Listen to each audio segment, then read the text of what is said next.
Hello, I am Net. And I'm Rhonda. And welcome to When Morning Comes. Scream,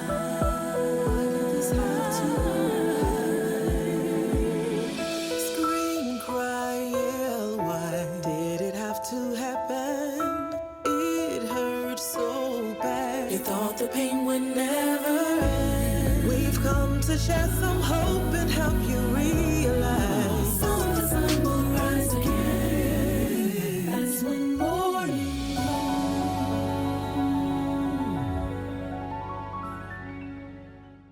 Welcome back, riders, to episode 3. Yes. 3. Because last time You didn't even know what episode we were on. Like, what was wrong with you? We ready. Welcome back, y'all. Welcome back. We thank you so much for once again tuning in with When Morning Comes with Net and Rhonda. Yes. We are excited every time we drop an episode. We are excited every time we sit in these chairs to give y'all some new information, some new tools. And y'all keep asking for it and we keep giving it to you. We keep coming on here. Yes. Like we coming. Yes, like we coming. Did y'all see last episode with Rhonda Wheat? Wait a minute. Wait. No, ma'am. I did not. Let me tell you something. Before you lie, I did not weep. Now, I said I was about to weep. And you did a little I weep. snatched it up and I pulled them tears back up and I said, today, not a tear gonna fall. So if you missed it, don't let that lie to you and say I weep. Go back and look at her mini weep. It was and then you need to see why she was weeping. Like, that was a good episode. Really I do say so myself, it was really a good episode. Yes. So go back and watch it, catch up so you can keep up with what we're talking about on this season. A mini weep. By now, Valentine's Day has passed, so happy Valentine's Day. Happy Valentine's Day, riders. To all my lovers, all my single people, all of my galentines. Happy Valentine's Day. And also a happy Black History Month, That's y'all. it. Happy Black History. Like, we couldn't go on without saying happy Black History Month. Yes. So thank you for joining us again for episode 3. As always, this is a space for those riding on the roller coaster with us, for those supporting us, for those that are sitting beside us, standing, watching, whatever the case is. This is the podcast for you. Last episode was more so for those that may not have went through grief, losing somebody, or losing somebody, but it's for them losing something. Well, or some people think that every time we think about grief or talk about grief, we're saying that somebody died. Yeah. And so last episode is not necessarily about a death, but an estranged relationship. So it was a little different, but it was still a form of grief. Yes. Which what we said we were going to do for season 2, talk about unconventional grief. So because we're trying to meet everybody where they are. Yes. We don't want to just leave it, even though grief of losing somebody is the basis of this podcast. We also have lost something. So we want to talk about that too. So to be able to help some other people. Right. Shout out to our February sponsors. Thank y'all. Miss Toy Johnson and Jermichael Riley. Thank y'all so much. We appreciate y'all. Shout out to y'all. Thank you again to our silent season sponsor. We're going to keep telling you thank you. We're going to forever tell you thank you. One day we're going to be able to say your name. But if we don't. Hopefully, but if we don't, know that we are talking to you. Thank you. So thank you. Just a few reminders. We really don't have to, remind y'all.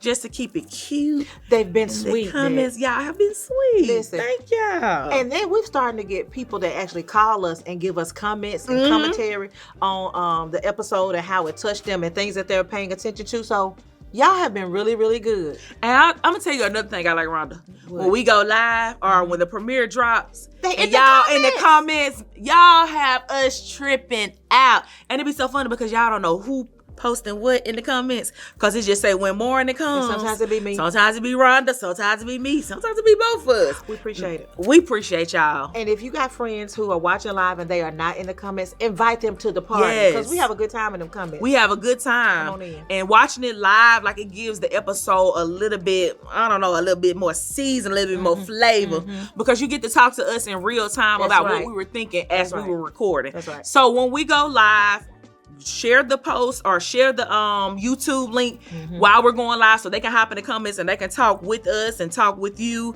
and they can enjoy us like we enjoy y'all. And one thing about watching live, even though we film it and then we turn around and watch it, when we are watching it with you, it's a different experience for us. Like we get to actually pay attention to the things that we're sharing and internalize it all over again. So it's another healing process for us. So thank y'all for taking this journey with us. And then to see y'all react to some of the stuff that we've reacted to, like when something like hit us on the episode, we want to did it resonate with them too? But and to see it resonated with y'all, we be like, yep, they got it.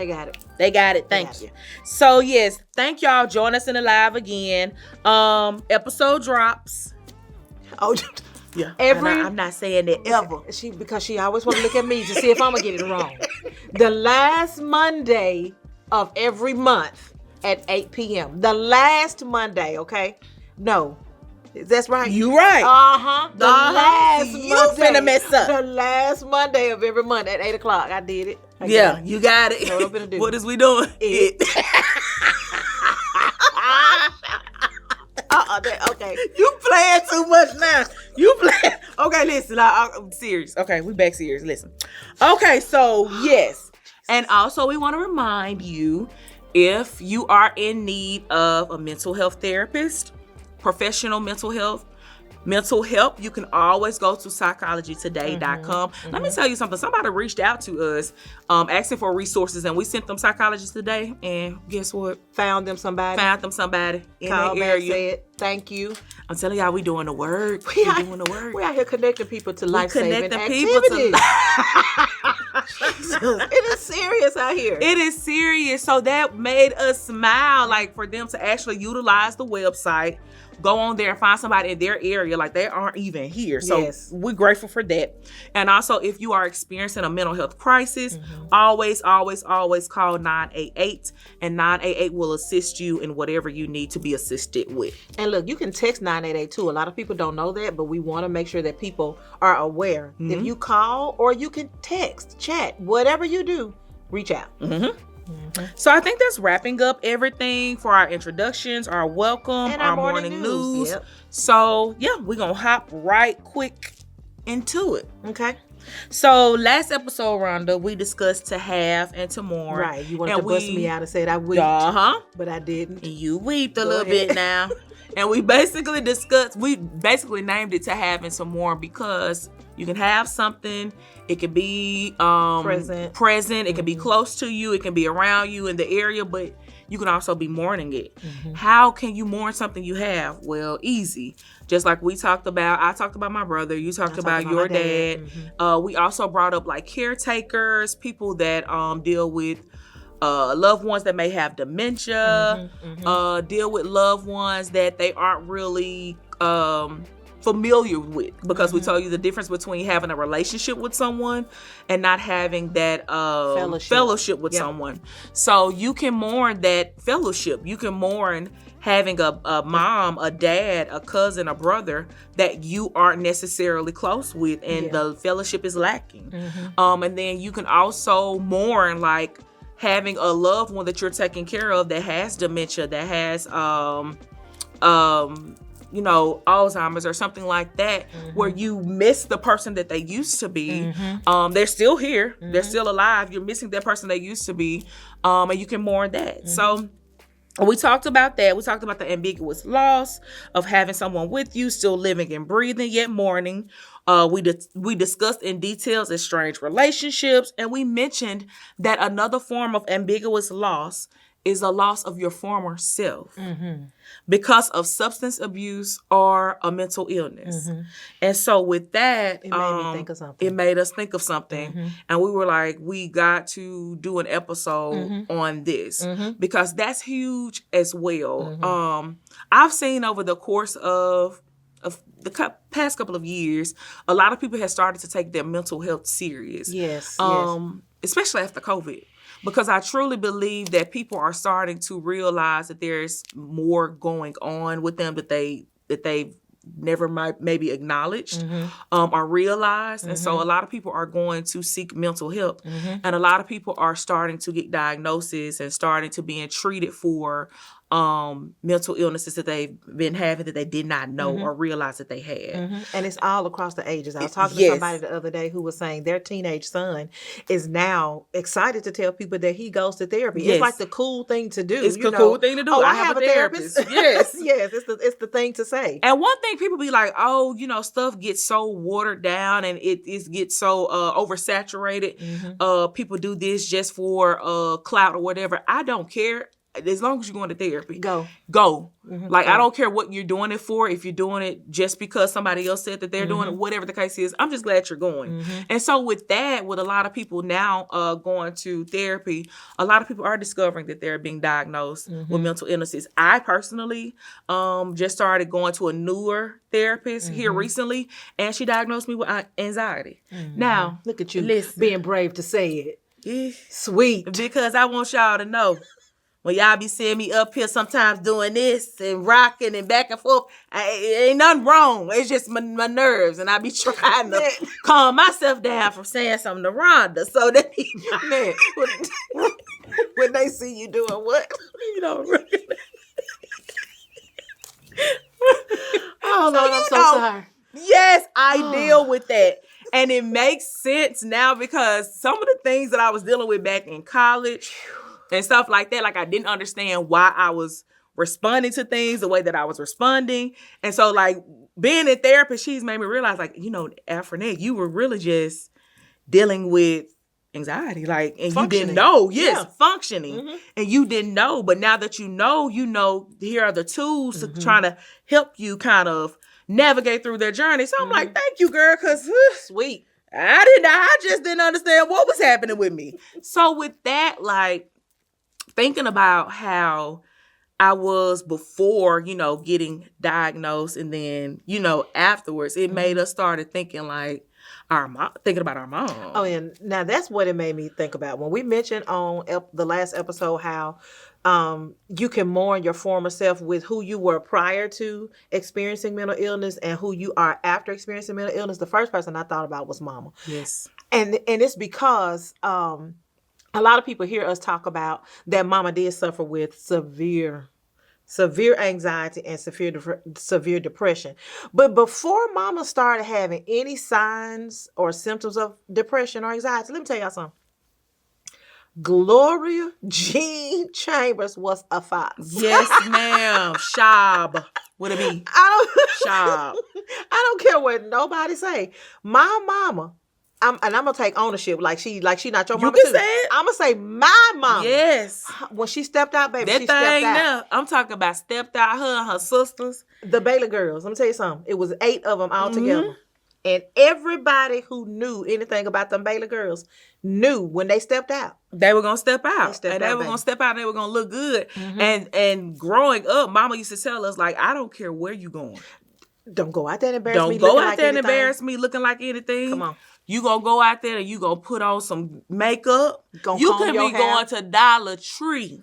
Comb your hair. Don't look like you going to Dollar Tree. Don't have no bonnet on. What does somebody look like that's going to Dollar Tree? What they look like going to Dollar Tree. Don't hate, because I like this though. Listen, even if you gonna go, put it on. Exactly. And we ain't saying put your Sunday best on. Put your Sunday best on, but look good because you never know who you're gonna run into. Now that's what she said. And so with that, I took that and ran with it. She would go all the way down to and make sure your underclothes. They need to and don't have no holes. And you know why she say don't have no holes in them? She said, "Cause what if something happen to you? You get sick and you fall out, and the ambulance got to come, pull your clothes down, and what look you at got what you got on? A hole in your panties." I wasn't expecting. That's exactly what she was saying. But she like, you're not going to do that, and you're not going to embarrass me. And she said, "That's in there. You're not going to embarrass me when they call me to the scene." And they said, "Miss Chambers, look at your daughter." See, because at one time you was in a car accident, and I know the whole time she was driving to that scene. I hope Ned put on some good underwear. And that's the type of stuff. So us growing up, That's when what we got older, that's all we think remember. about. Yes. Now, like I'm saying, like we don't go all the time. You know, every time we go somewhere, we got on our Sunday's best. No, but we're gonna be presentable. We gonna say, "Hey, Rhonda, what you doing?" And another thing, Mama used to be like, "Cause you never know, you might meet your man. You might meet your We boo." was like, Mama, not wait. You don't know, at the grocery store, wherever. So she was a fox dressed up to the T. And a social butterfly. A social butterfly would talk to a tree. Her sisters would go out, have fun, hang out, and they had, it was 8 girls, but it was always also 5 boys. So the boys were like their bodyguards, right? So they go and hang all the out. men was on them. I mean, they was looking good. They were looking good there, and so that's what we grew up seeing. We grew up seeing Mama dressed to the nines, a social butterfly, going places, talking to everybody, hanging out, going to her friends' houses, Friday night fish fries. You know what I'm saying? And then as life happened and Mama started experiencing grief after grief after grief, after her siblings, they started passing away and our dads passed away. And she was just experiencing so much trauma. I feel, and she later did tell us this, that some of those traumas were starting to stir up even other traumas that were unhealed from her past. I mean, so many things that she didn't ever get help with or never ever talk to anybody about. She started sharing with us as we got older, and we would be like speechless thinking, we never knew that you experienced those things. We never knew that you went through those things. But because of all the traumas and grief that she was starting to experience, it started bringing it all up, and now she's talking about it. And it started changing Mama to where she had became so anxious.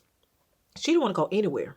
Mama didn't want to go anywhere. If she was not with me or you, she didn't go. She didn't go anywhere. She stayed. She had I call her safe place in her room, her bubble. In her room, watching her TV, eating her snacks. And then like she would go only if we were like, Mama, please go. And it would be with us. And when she would get dressed or go, it wasn't that same woman. We used to see. It wasn't the same Mama that was like, you cannot. Nah, I'm not saying she was, just going out any kind of way. But you go from getting dressed to the nines. Getting dressed to the nine, makeup to the T, hair to the T would not leave out if everything wasn't in place. To now like sweats, throwing on a T-shirt, no makeup. Just give me whatever this laying right here and let me put it on. And disclaimer, we're not saying there's anything wrong with you putting on your sweats and your T-shirt. No, it's not. It's not. What we're saying is she went from someone who didn't wear that to now that's all she wears. And that was a difference. Yeah. Like we saw the transition from this woman to that woman, to a woman who was always a social butterfly, to, like you said, sitting at home, sitting in her bed. And mind you now, back in the day, I don't think that mental illness was something that they were really big on. No, it wasn't. So they really didn't talk about it. So of course you weren't going to therapy. I don't think therapy was a thing either. And so that wasn't something that Mama was just doing. Like of course she wasn't going to therapy to get treated. So what she was dealing with, she just had to deal with it on her own. All of what she was faced with, all of what she was suppressing, it was just dealing with, and it was just ruminating. And she was finding ways to self-medicate. And there was a time when I remember us having a conversation about it, and she recognized that this was anxiety. And she was diagnosed with anxiety. She was prescribed medication for anxiety. So, like you said, back in the day, mental illness was not a huge thing. People just didn't talk about mental illness or, put it out there that you need to go to therapy and have a therapist. So, she was taking her medication, and I remember it being told to her that from now on, in order to get your anxiety medicine, you're going to have to get it prescribed by an actual psychiatrist. And so I remember her calling me one day, and she was just so upset. And I'm saying, what's the problem? And she was saying, I don't know why they want me to get my medicine prescribed by a psychiatrist. It's just my anxiety medicine. I don't have a mental illness. And that's when it hit me, like, it was still such a stigma on mental illness and a diagnosis and that kind of thing, that to her, it was an insult. I'm not crazy. That's the first thing she said. And I said, Mama, wait, what do you mean? I'm not going to no psychiatrist. Ain't nothing wrong with me. I don't know why I just can't get my anxiety medication the way I've been getting. And I said, I want you to pause and think about what you're saying and rewind a little bit.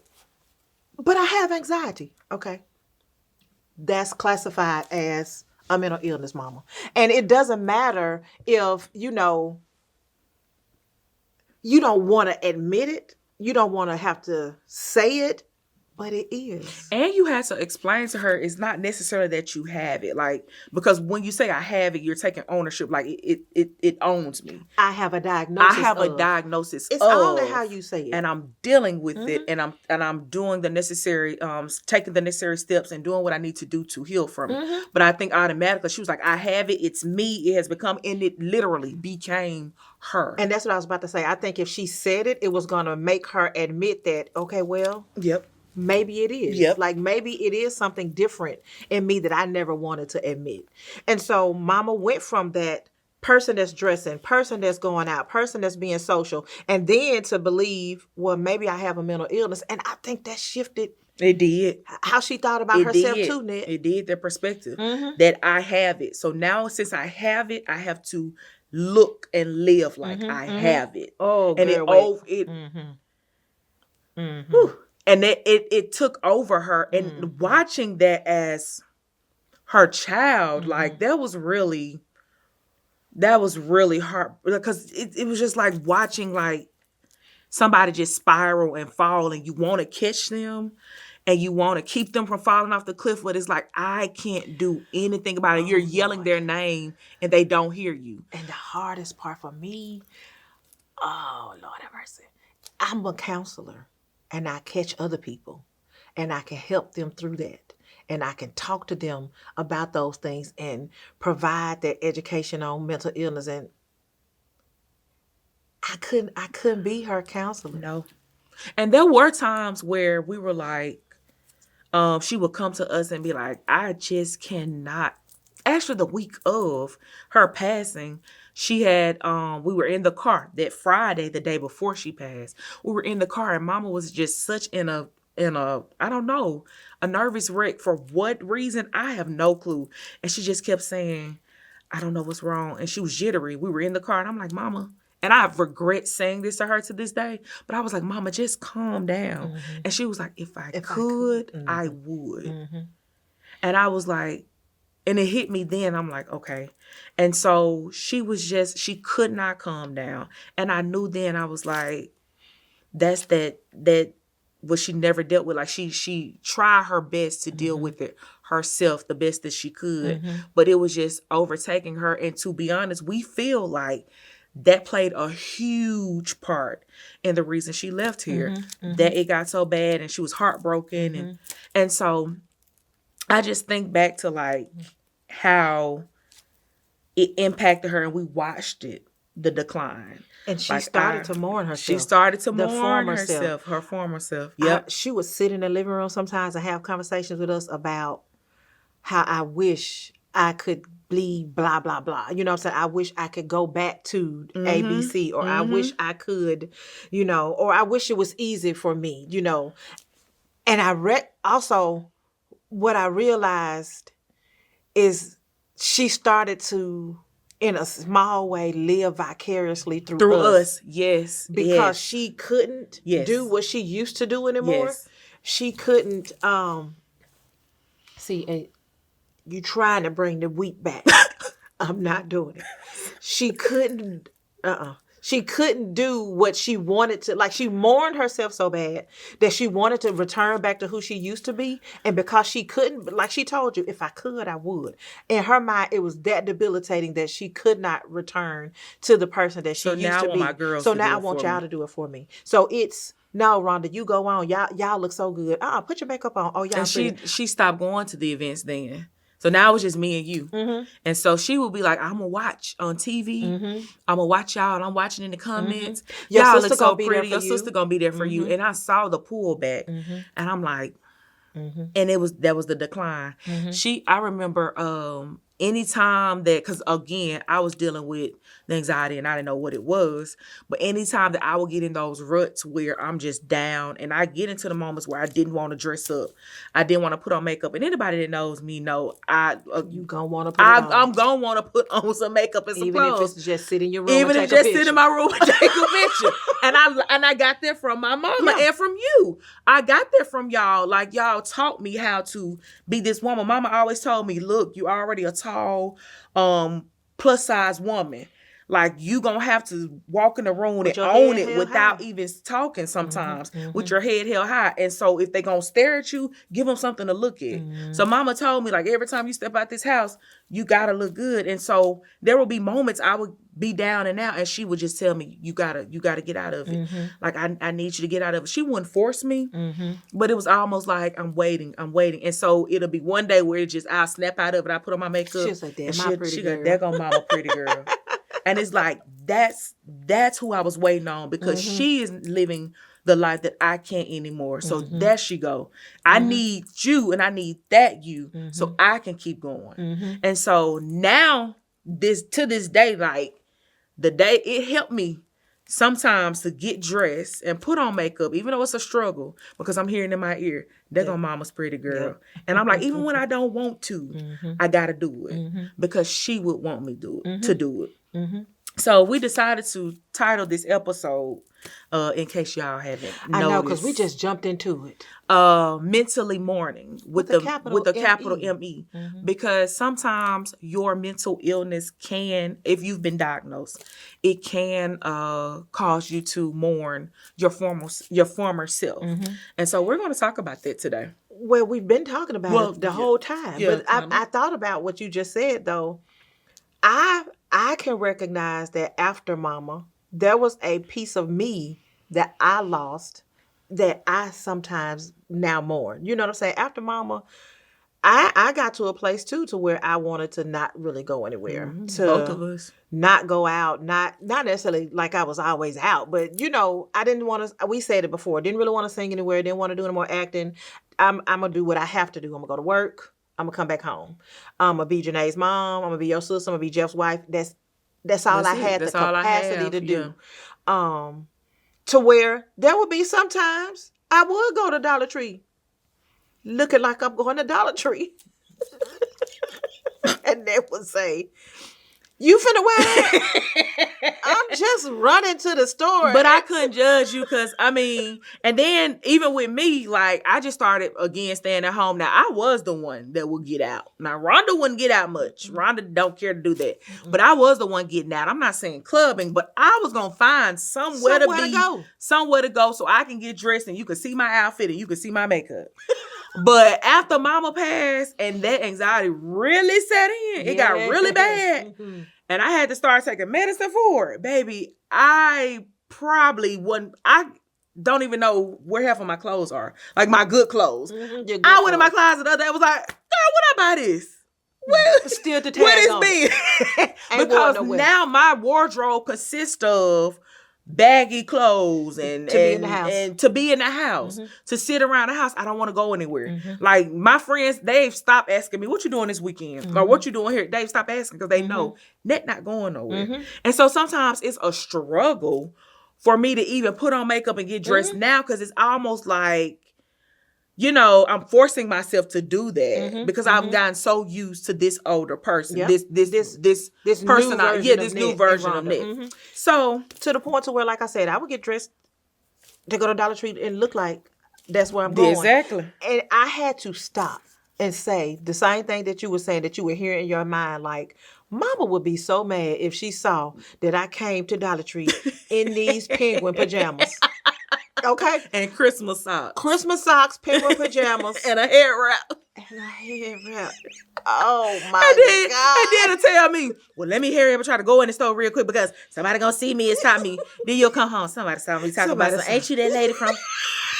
I said, see, that's what you get. And would be so shame. I'd be trying to keep my head down. Yeah, no, that ain't me. And knowing they saying, excuse me. I said, God, don't. And I say, I hear hear my mama saying, that's what I told That's you. what I told I told you not to go out here in these red plaid pajama pants with this penguin on it.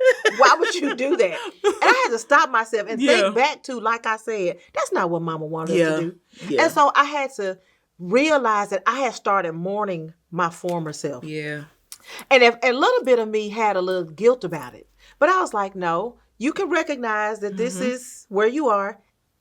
And now let's do something about it. Yep. So that's why we're having this conversation, because somebody else has had a former self because of grief or a mental illness, and you made yourself feel bad about it.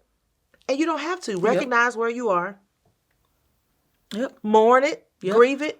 Okay, and now let's do something different. Yes. So when we were having this conversation, we were reminded of that. We've had this conversation with a dear friend of ours. And when we started talking about it, we were saying, we cannot have this conversation and not ask this friend to come on and talk to us, our community, our riders, about her journey. Yes. So I know y'all probably get sick of talking to me and Nat all the time. Like it's just us. Talking to us. Like they call us on the phone. It's just us sitting in here and it's always us talking. You probably get sick of that. So we got a special treat. We got a treat. We got a treat for y'all. We are going to bring on our dear sister. Oh, she's so dear to us, Lori Walker Hall. Yes. And Net's going to introduce Lori. Tell us a little bit about Lori, Net. So we're introducing Lori Walker Hall, the multi-talented singer, songwriter, and inspirational artist, wife, and mother are all words that describe Lori. Shortly after giving birth to her daughter, Ariana, she began writing and recording original music and performing as a lead vocalist with live bands in the city. In 2004, she was called to ministry, and she worked as a youth ministry praise team leader at New Horizon Church International. After leaving the youth ministry, she released her debut album, Free in Him, Excerpts of Life. She garnered much success until her music career came to a halt when she experienced a psychotic break after the deaths of her sister and her godmother. She built up the courage to share her story and has since become an advocate for mental health. She is certified as a presenter with NAMI and a board member of 1M4, where she focuses on mental illness. Please, please, please give it up for our girl, Lori. Girl, welcome. Like, it's been so long since just last week. It's been a whole 7 days and we saw you. Thank you so much for joining the area, joining when Warning comes to talk to us. It's a pleasure. About this topic. Yeah. Thank you for wanting to come on and be so open and honest about what we're going to discuss today. So we're going to hop right into it. If you're ready, we're ready. So, Rhonda. We already talked about this several times, and that's what made us think, let's get Lori on the show, because we sit down sometimes and we just share stories. Yeah, I've been knowing Lori for a very long time. Let me just say that. Back in high school. Murrah High School. Shout out Murrah High School. All right, okay. So yeah, all the way back. Don't do that. Don't do that, because you were not fortunate enough to attend Murrah High. Don't do that. It's okay. We'll accept that. But anyway, we have had a lot of time and a lot of years together. And so when you were experiencing some of the things that you experienced, we did a whole bunch of other conversations, you know. Yeah. And so one of the parts of the conversation that we recently had was the fact that there were times that you've experienced some unconventional grief. So my first question for you, we've noticed that you've started to share your journey a whole lot more. And I'm so proud of you for that. Let me just say that, girl. It's so just much. Doing my heart so good it's helping so to many see people. You be so brave and vulnerable to share your journey. And so as you are sharing your journey, what experiences have you experienced with grieving your former self, the Lori prior to what you experienced? So I didn't realize that I was grieving anything other than my sister and my godmother. I want to take it back to kind of tell you how we got to that point. Okay. So back in 2014, I lost my sister. And then 4 months later, unexpectedly, I lost my godmom. And at that time, it was a lot of stress, a lot of sleepless nights, a lot of anxiety. And it just kind of was like a shaken up bottle. And I ended up having a breakdown, particularly a psychotic break. And that's when I learned that I had a mental illness. They diagnosed me. And from that point on, I was just walking on eggshells, you know. So after that happened, my husband and myself, we were, you know, best friends for, I think, 11 years at that time. We ended up getting married, and I was working at a bank and just kind of living life. And we wanted to try to have a child. And so my psychiatrist at the time took me off of all of my medication. He weaned me off, but he took me off everything. But at that time, I was working full-time, stressful environment. I was training for a half marathon. We had just bought a new house, which can be, you know, a lot of stress. Yeah, a lot of stress looking. And then also bought a new car. So many things going on. I had started to sing again because I had pulled away after the first break. All those things was too much for me without medication. And so I had a second psychotic break, which was worse. And that sent me to the hospital. I had to go and get treated. Ashley was committed to the state hospital. And I was there for a month. Being at the state hospital, I was told by my psychiatrist there that I couldn't do but one task at a time, that I would have to take the medication for the rest of my life, and that if I had a third break, it would become chronic, which scared the life out of me. For someone who was a busybody, always doing multiple things, it was like a death sentence for me to be told you can't do much at all. I quit my job that I worked at for 14 years. When I had the break, I just stood up and said, I'm done. And Not planned at all. Not planned at all. And so with all those things having changed for me, being at the house all day, I wasn't working. I was, you know, depressed. I was extremely depressed. And I really didn't even see, like, why I was here. I was like, why am I here if I can't do the things that make me happy? I'm not singing. I'm not working. I love the work that I do at the bank. I love my customers. I didn't see them anymore. And so my husband, he held it down while I was at home, but I was just withering away. And it wasn't until I went to a doctor's appointment where I guess it was a therapist there. She came and she gave me a survey, and it had to have been God because I had never gone to the hospital and been told to do a survey. But she said, just take the survey and, you know, we'll look over it. So I answered the questions, and everything spelled a depressed person. You know, everything I answered, what is your mood? You know, sad, you know, all these things. And so she came and got the paper, and she said, you know, I looked over your answers, your feedback, and I just wanted to know if you'd be open to having a conversation. And I said, sure. And so I went into a room with her, and I just kind of started sharing all the things I'd experienced, you know, the grief, sharing the loss of the job, the loss of, you know, my singing career, all the things. And she says, you know, have you ever thought about the fact that you're not only grieving your godmom and your sister, but you're also grieving your old self? And I was like, and it was like a light bulb came on, and I was like, wow, like I am grieving so much more than just my loved ones. And at that point, you know, I was like, I got to do something about it. And so it was literally almost like a year and a half to 2 years where I was at home doing nothing, just withering away. But I said, I want to start working. I may not work in a bank, you know, but I found a work from home job, and, you know, it changed the trajectory of my life. My sister-in-law, she encouraged me to share my story. She was like, when she started hearing me talk about not wanting to be here and not understanding why God keeps me here doing nothing, she said, okay, I think you need to share your story. And then, Rhonda, you came to me a year later and was like, would you speak about your story? And it was scary because there was a lot of shame, you know, with mental illness. The stigma is bad. And people judge you, unfortunately. Yeah, they do. And so I was afraid of the backlash. I didn't want to go to the store. I didn't want to go shop for groceries. I was literally just like a recluse in my house. But thank God I had people around me that would not let me stay there.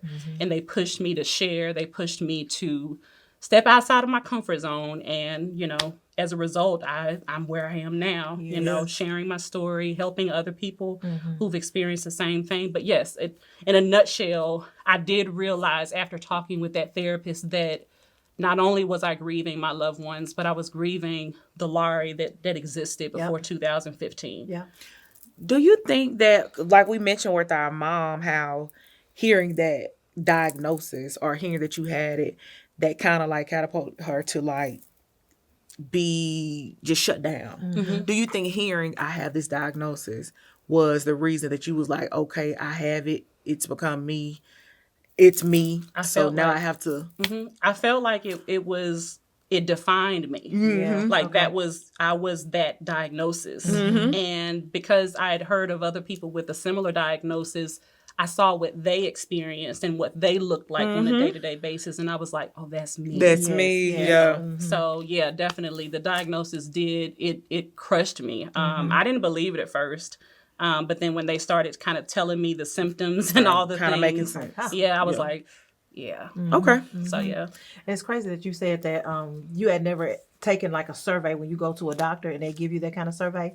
Over the years, like Ned said, things changed after the pandemic. And so people started to really see how mental health and physical health are married. Like one and the other really can't go without each other. What you feel physically directly affects your mental health and vice versa. There are times when what you're feeling mentally directly affects your physical health. So it was perfect that they would give you that type of survey at your checkup or whatever, because they could see, let's see if there is a correlation between what she's physically feeling and what she's mentally experiencing. And so with that, my question, you said that was 2015. I recall Ned and I singing at the Freeing Him concert with you in 2012. Let me tell you something. I still go back and watch them clips on YouTube. It's on YouTube. It was a good night. That was I love that concert. And so we sang with you in 2012, and that was prior to everything that you experienced. And then fast forward to recently, like we said, last week, we were singing with you again. And we were right there with you at that concert and experiencing that with you again. I'm curious to know if you saw or if there was a difference or what was the difference in preparing for that concert, getting ready for, doing what you need to do, mental headspace for the concert then versus preparing for it, going through it, going what you need to do for the concert that just occurred? Yeah. I think with Freeing Him Excerpts of Life back in 2012, that was the workaholic, like planning. Sleepless nights. I would be up till 3-4 in the morning, like planning things, trying to, figure out what this person's going to do, how this is going to work. I didn't have balance. And it was a very stressful time for me, but I navigated it pretty well. I think my prayer life, my relationship with God kind of kept me afloat because every morning I would get up and I would pray and kind of set my mind for the day. This particular show, I made sure I had balance. I stopped working at 10 p.m. Whatever didn't get done at that moment, it didn't get done. It was going to get done the next day or maybe even the next day. So I got my 7-8 hours of sleep. My medication, I take it religiously. Like I'm not going to stop taking it because it helps me. And I don't want to have that third break. That's scary for me. So balance. I leaned on y'all a little more. And I actually told you to. Yeah. I needed that. And I'm not the one to really ask for help a lot. So it really did help to have y'all kind of giving me... Get bust out. But I'm glad y'all asked about certain things like, do you have this? Have you thought about this? And so it kind of helped take the stress off of me. So the difference I think was balance and just accepting help, accepting people that wanted to kind of take some of the burden off of me. So the Lori prior, was she someone who would ask for help or accept help? That's a good question. Not really.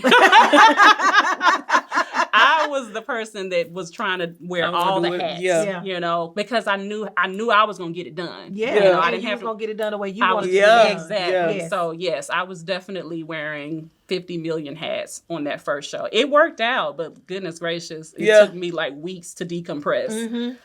This one, I actually went to work the very next day. Oh, look at you. I just knew you were going to take off. Okay. But that's the good part. Like when you say you were able to ask for help we always talk about safe people, like people that recognize, okay, I know this is going on with her and this may overwhelm her, so let me step in and see how I can help her. And because So I'm y'all are glad. familiar with, you know, the you can see things and say, okay, let me say this.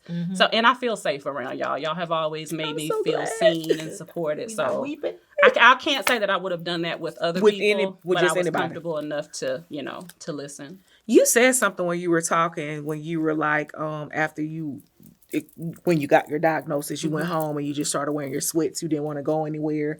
And we mentioned Mama did that. We mentioned I did it. Yes. I still will do it. And Rhonda said she did it. She do it as well. Penguin top. And her penguin top. So do you, even with getting ready, getting dressed, putting your makeup on for this concert, or any day that you have to present or speak, do you feel like it's almost putting on a mask now because you're used to wearing your sweats? Or do you feel like you've gotten to a place in your journey of accepting the diagnosis that you feel a little better getting out? I feel a lot better about getting out. I actually look forward to getting dressed up and putting on makeup. Your mom would be proud of me too. Yes, she would say you a pretty girl too. But the reason why part of that is also because I work from home. Like I'm a trainer, I'm on camera all the time, but literally I can wear sweats and a t-shirt and just do a little makeup and that's it. So when my husband comes home from work, he's ready to settle at the house and I'm like, let me go somewhere. Can I get dressed? You know, so it's definitely, I do look forward to moments where I can look dolled up. And that just shows the growth. That's happened. I was just about to say that. It's definitely been a lot of growth. I'm not ashamed anymore. Like there's some pieces of my journey I want to save for the right time. And even when you all asked me to do this, it felt right. So that's why I thought I should, you know, come on. But there are some things that I think there's an appointed time for me to share. Like I don't talk about the actual diagnosis. It will come. And there will come a time when I will share that. Or it may not ever come. Yeah, but the just being diagnosed, knowing that I have a mental illness, I'm past the shame. Good. You know, and I'm not hiding. I remember there was one time I went to, when I was in my most depressed state, I went to the grocery store. Something I didn't usually do. I would ask my husband, could he go? Because I was afraid of running into someone. And I walked through the door and I was like, I'm just going to run in and run out. And I saw someone that I knew and my anxiety shot to the roof. I had my buggy and I just literally stopped where I was in the middle of the aisle and ran out of the grocery store because I was so afraid. My thought was, they're going to see something's wrong. They're going to know something's not right. And so that was me. But I'm not there anymore. Thank God. That's amazing. So yeah, I think that sharing, people need to understand that they're not alone. You know, exactly right. There's other people that have experienced the same thing. It may not have been them personally. It may have been their sister, their brother, their cousin. And I found when I released the song that talked about my break, there were so many people that sent me messages, private messages, but they were like, that was me. Right. Or my mom went through that. And I realized I wasn't alone. And it gave me so much encouragement to know. And it made me want to speak out and help other people who are walking in shame. Because it's not a death sentence. It's not. You know, and God can use that in a beautiful way. And he's used it in my life where I can advocate for other people, where I can show people, look, you can live an abundant life. You don't have to walk around like, you know, you're not going to be living much longer. You know, you can get dressed up. You can be happy. And so, you know, I'm just thankful that I'm in this space now. That's a part of the stigma. A lot of people fear that, you know, if I get a mental health diagnosis, then I have to be ashamed. But if I go to the doctor and they say, Rhonda, you have a cold, I'm not going to say, oh, Lord, I don't want anybody to see me because I have a cold. You know what I'm saying? But that when it's a mental illness, it automatically brings illness. Yes, it automatically brings shame. And so one of the things that we talked about, I don't know if it was this season or last season, David Kessler says that grief and mourning, it needs to be witnessed. It needs to be shared. Like that's one of the ways that you can grow through it, that you can progress and, you know, make and see yourself doing things differently. And so with you sharing today how you have mourned and grieved your former self, that needs to be witnessed so that, like you said, it can help somebody else and say, I'm not the only one that experienced that. I'm not the only one that felt that. I wanted to say this because, we talked about, a few things before today. And you were asking, it was during a rehearsal. You said I was saying something about my weight, and I was like, I'm not as small as I used to be. And you said, but you're where you're supposed to be right now. You're who you're supposed to be now. I said that. Yeah. Don't give her that credit. Lord, give Nessa credit. Jesus. And it blessed me so much because, sometimes you can feel like because you're not what you used to be, that's a bad thing. But like celebrate the space that you're in now. Right. That's it. Celebrate this version of yourself because God created you just like you are. Yes. And so I when I go out, I'm not thinking about, oh my gosh, am I looking goodness, yeah. So I appreciate you. But that was something with me and Rhonda dealt with too, because we both was like, oh, we've, gained some weight after losing mom. I done ate some stuff like that.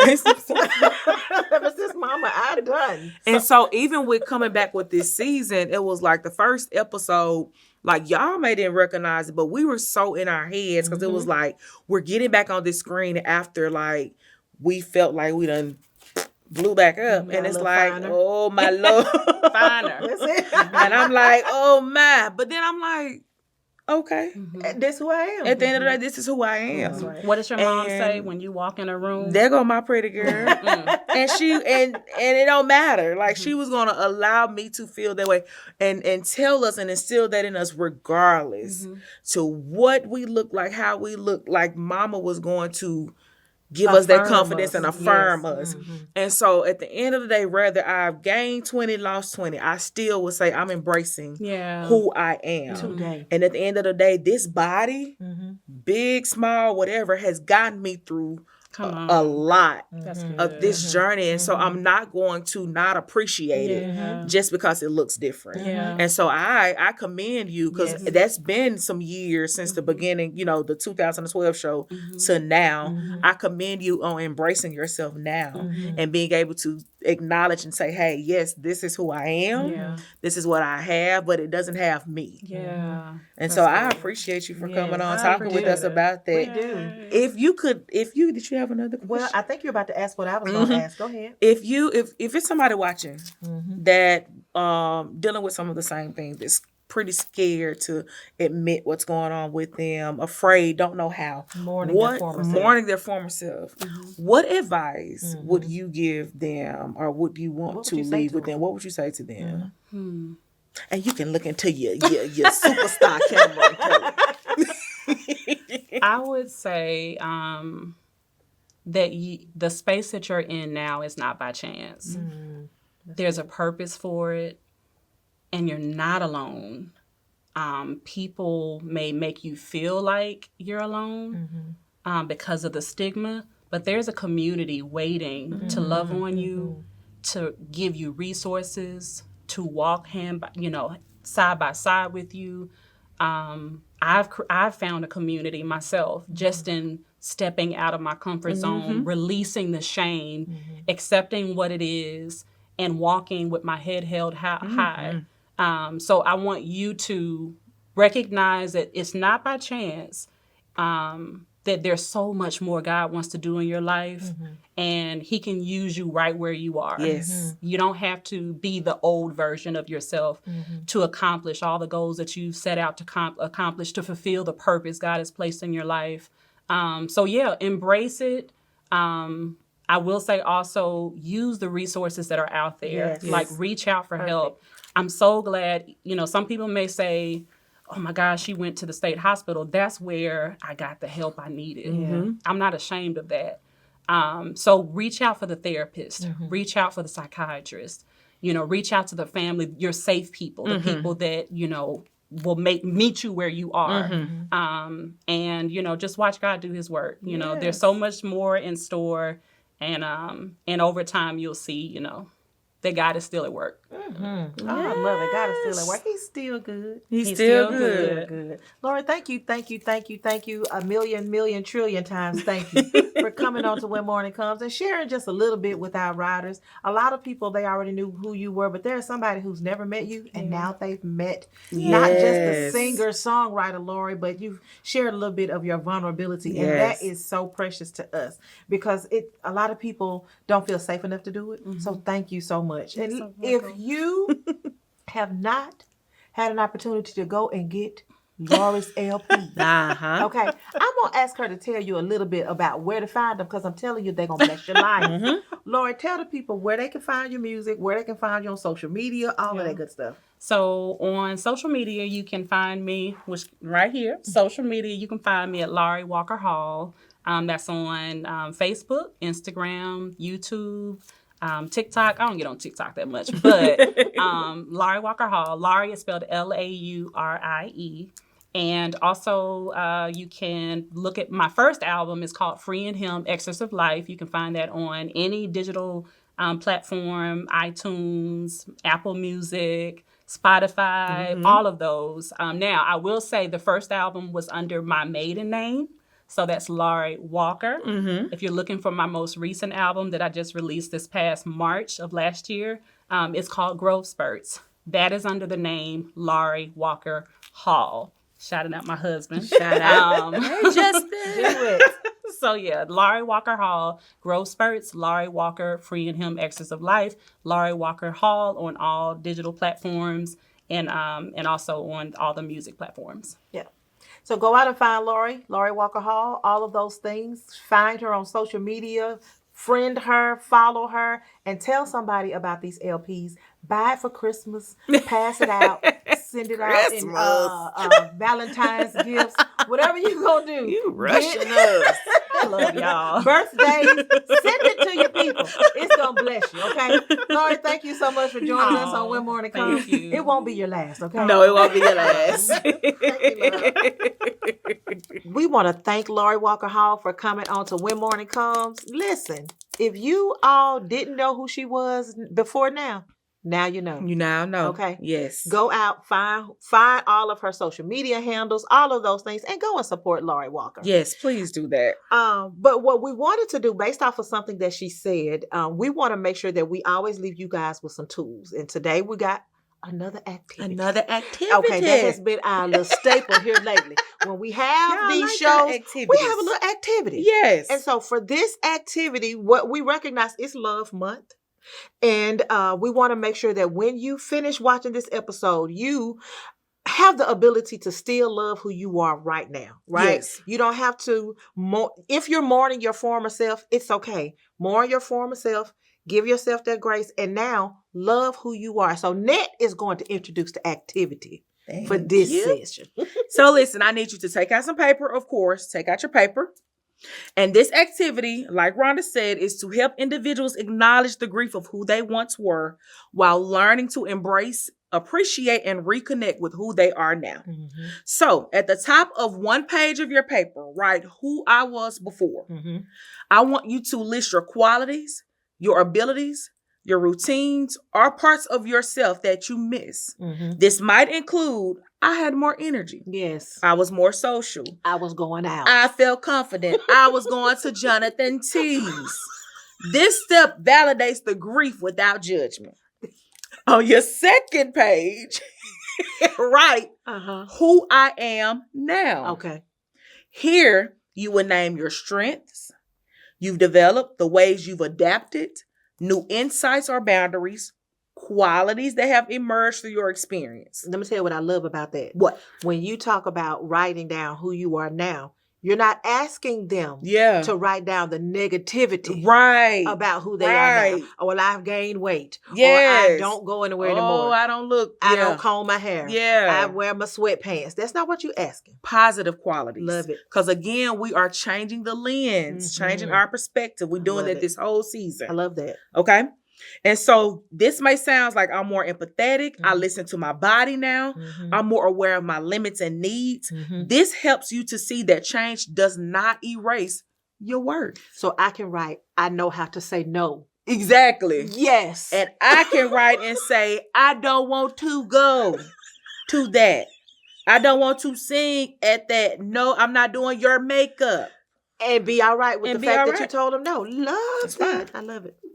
Next place. Place the 2 pages side by side and So ask your former self and your new self. your new self. Okay. And ask, what does my former self want my present self to know? That's sweet. And what does my present self want my former self to release? So they talk to each other. They is chatting the papers. Listen, I really like that because let me just get this little piece because sometimes when I'm in therapy with some of my sessions, I talk about parts, and there are times that you have to speak to your little girl part, to the small inner child, and sometimes the old person has to tell the new person something. Yeah. And then the little person that's Gotta still in there. tell. Yeah. Love Yes. that. And like you just said, this creates a dialogue between the identities, not a battle. Love it. Love it. Lastly, create a bridge between the two. Create the reintroduction. Write a short statement beginning with, I am learning to love the person I am now because this becomes a grounding affirmation that you can always return to. So at any moment you start questioning, I've gained weight. I don't look the same. I don't go anywhere anymore. Things it's not right for me. I wish I could go back to who I used to be. Anytime that you start questioning, get those 2 papers out and start to recognize the positive that has come out of the new you. You said that reintroduction. Yep. We talk about a lot of times how the new persons that we are after mama is not that we have to we have to now relearn. We have to learn these new people. So now we got to introduce the new people to the old person. Yep. And say, Rhonda, hey, you're not that person that you were. And it's cool. It's cool. Meet the new Rhonda. Meet the new Rhonda. the new person could possibly get a few things from the old you. Yes. But recognize that it's okay that you may not want to do some of the things that old you used to do. You may not look the same. But new you can look good too. Say new that. you can look good too. Girl, that just did something to me when you said You can. You might not look the same. You might not look the same. But the new you can look good because too. you still got in your head, you still got the ability to look just as good as you did with old former Instead of you. giving yourself the Instead gift. of giving I don't you look the like gift. who I was. Ooh, the new you can so look new good you too. learn how to dress that person up too. So we're gonna wrap it up here. Yes. We're gonna wrap it up here. Listen. The new you can look good Can too. look good too, Get baby. you a bumper sticker, baby. Do they still make bumper stickers? I don't know. But if they don't, make that one. Make that one and So- put on the sticker and put my name. Don't go on there talking about you got it from Rosa Parks. Or you got it from Oprah. Next, Janae Chambers. Janae Chambers said the new you can look good too. Don't come on here talking about. Girl, you made my head like saying Rosa Parks. Don't do that. Rosa said a lot of stuff, but she didn't say that. And so I had some teachable mamas down here, but I need to add that one to the teachable moment. add that the one. new you can look good too. Yeah. And another teachable moment, okay? Love the you have become. You don't have to feel guilty about the you that you were. Love the you that you are now. And then accept that even if this is not the you that you desire to be, it's the you that you are right now. Yeah. This is who I am right now. I might not be where I want to be, but this is where I am today. Yes. And then tomorrow we can work on. We can work on. Love it. Yes. Love it. So we're gonna wrap this episode up. This was beautiful. I don't care what nobody say. This was beautiful to us. It be touching me. Okay? And to have Lori come on, we want to thank Lori again. Thank you so much, We wanna Lord, for thank being you open again. and honest with us. Yes. Because we know this is not an easy topic. It's pretty tough. People are still like in bondage because they don't want to admit what's going on. But thank you for being so open, so Yes, free yes. to talking with us, to our riders about what's going on with you. So we truly appreciate you. And once again, if you have not gone out to find her LPs by now, go get them. She gave you all the information that you need to get. The first one, Free in Him, and the second one, go and get them. She gave you the Yes. information. Follow her on all of her social media handles. I'm telling you, it is something to do. She And is that- somebody to live. I still jam. to the first LP. Okay? I love it. So go out and support Lori Walker Hall. And after you follow her, follow us. Then come and find us. Okay? Instagram, Facebook, subscribe to our YouTube. We're trying to get up to 1,000 subscribers on YouTube so we can start going live. Mm-hmm. We're trying to get up to 10,000 subscribers on Facebook. We're already at 6.5 thousand. Thank y'all. That blew my mind when she told me that. In a year or so. Oh my God. So, yes. Send it to your friends. Send it to your loved ones. Send it to your family because this will help somebody. Yes, it will. And stay tuned for the last Monday of next month. You did it. We will be here at 8:00 on YouTube. Join us in the comments. Yes. We can't wait to see y'all. Thank y'all again. Thank you. See ya. Bye.